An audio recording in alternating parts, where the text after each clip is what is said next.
இங்க இந்த அம்மா தன்னுடைய குழந்தைய ஹோட்டல் கூட்டிட்டு போறாங்க. அங்க வேலை பார்க்குற பெண், நீங்க எங்க வரீங்க அப்படின்னு கேட்க, நான் சாப்பிட வர்றேன் அப்படின்னு சொல்றாங்க. உன்னோட பாக்கெட்ல முதல்ல பணம் இருக்கா அப்படின்னு கேட்க, என்கிட்ட பணம் இருக்கு மேடம் அப்படின்னு சொல்ல, நீங்க சாப்பிடுற பொருள் வந்து ரூ. 20 நினைக்காதீங்க, ரூ. 100 மேல வரேன், நீங்க சாப்பிட்ட உடனே ஓடிடுன்னு அந்த பக்கம் போய் உட்காருங்க அப்படின்னு சொல்றாங்க. இந்த அம்மா மகளை கூட்டிட்டு போய் அங்க போய் உட்கார்றாங்க. இந்த பெண் உங்களுக்கு என்ன வேணும் அப்படின்னு கேட்க, இந்த அம்மா ஒரு டிஷ் ஆர்டர் பண்றாங்க. அந்த பெண் அதை கொண்டு வந்து டேபிள்ல வைக்கிறா. அடுத்த கொஞ்ச நேரம் கழிச்சு சாப்பிட்டதுக்கு பில் கொடுக்குறாங்க.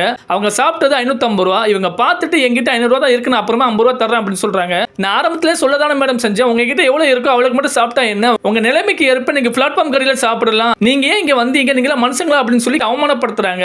என்கிட்ட இவ்வளவுதான் இருக்கு, ப்ளீஸ் வாங்கிக்கங்க, நான் அப்புறமா வந்து தரேன் அப்படின்னு சொல்ல, இவங்க கட்டாயம் கொடுக்கணும் அப்படின்னு சொல்றாங்க. இவங்க சரி அப்படின்னு சொல்லிட்டு ரூ. 500 கொடுத்துட்டு கிளம்பிட்டாங்க. கொஞ்ச நேரம் கழிச்சு மீதி பணத்தை கொடுக்க வர்றாங்க. நீ இன்னும் போகலையா அப்படின்னு கேட்க, நான் பணம் கொடுக்க வந்தேன் அப்படின்னு சொல்றாங்க. ஹோட்டல் பெண் பணத்தை வாங்கிட்டு சொல்றோம், உங்ககிட்ட பணம் வாங்கிட்டேன் அப்படின்னு சொல்லி இங்க சாப்பிட வரக்கூடாது அப்படின்னு சொல்லி அவமானப்படுத்துறாங்க. இவங்க வேற வழி இல்லாம பணத்தை கொடுத்துட்டு கிளம்பிட்டாங்க. அடுத்து 2 நாள் கழிச்சு இந்த ஹோட்டல் பெண் தன்னுடைய கார்ல ஒரு இடத்துக்கு போயிட்டு இருக்கா. அப்படி போயிட்டு இருக்கும்போது ஜூஸ் கடையை பார்த்துட்டு, நான் இங்க இறங்கிக்கிறேன், இங்க போயிட்டு வாங்க அப்படின்னு சொல்றாங்க. இந்த ஹோட்டல் பெண் இறங்கி என்ன செய்யறானா, அந்த ஜூஸ் கடைக்கு போறா. இந்த பெண் ஜூஸ் கடைக்கு போயிட்டு எனக்கு ஒரு ஜூஸ் அப்படின்னு சொல்றா. இந்த கடையில் உள்ள பெண்ணை பார்த்துட்டு, இது உங்க கடையா அப்படின்னு கேட்கிறா. இவ்வளவு ஆமா அப்படின்னு சொல்றா. அடுத்து அந்த கடையில் உள்ள பெண் ஜூஸ் கொடுக்க, இந்த ஹோட்டல் பெண் குடிச்சிட்டு எவ்வளவு அப்படின்னு கேட்கிறா. இவ்வளவு ரூ. 20 அப்படின்னு சொல்றாங்க. இந்த ஹோட்டல் பெண் பர்ஸை பார்க்கிறா, பர்ஸ் இல்ல. அப்பதான் ஞாபகம் வருது, தன்னுடைய பர்ஸை வந்து கார்ல வச்சுட்டு வந்தாங்க அப்படின்னு சொல்லி நினைக்கிறாங்க. என்னோட பர்ஸ் கார்ல இருக்கு அப்படின்னு சொல்ல, இந்த கடை பெண் பரவாயில்ல மர இந்த பக்கம் வந்தா கொடுங்க அப்படின்னு சொல்றாங்க. நீங்க உண்மையதான் சொல்றீங்களா அப்படின்னு கேட்க, இவங்க ஆமா அப்படின்னு சொல்றாங்க. இந்த ஹோட்டல் பெண் சொல்றா, நீங்களே என்னோட கடைக்கு வந்திருக்கீங்க, ரூ. 50 கொடுக்கணும் அப்படின்னு சொல்லி நான் உங்களை எவ்வளவு கேவலப்படுத்தி விட்டேன், ஆனா அதெல்லாம் மனசுல வச்சுக்கிறாம நீங்க சாதாரணமா பேசுறீங்க அப்படின்னு சொல்லி கேட்கறாங்க. இந்த கடை பெண் சொல்றா, நிலைமை எந்த நேரத்துல மாறும் மேடம், அதனால நான் யாரையும் இப்படி பேச மாட்டேன் அப்படின்னு சொல்றாங்க. இந்த மாதிரி விஷயம் உங்க லைஃப்ல நடந்திருக்குன்னா மறக்காம கமெண்ட் பண்ணுங்க.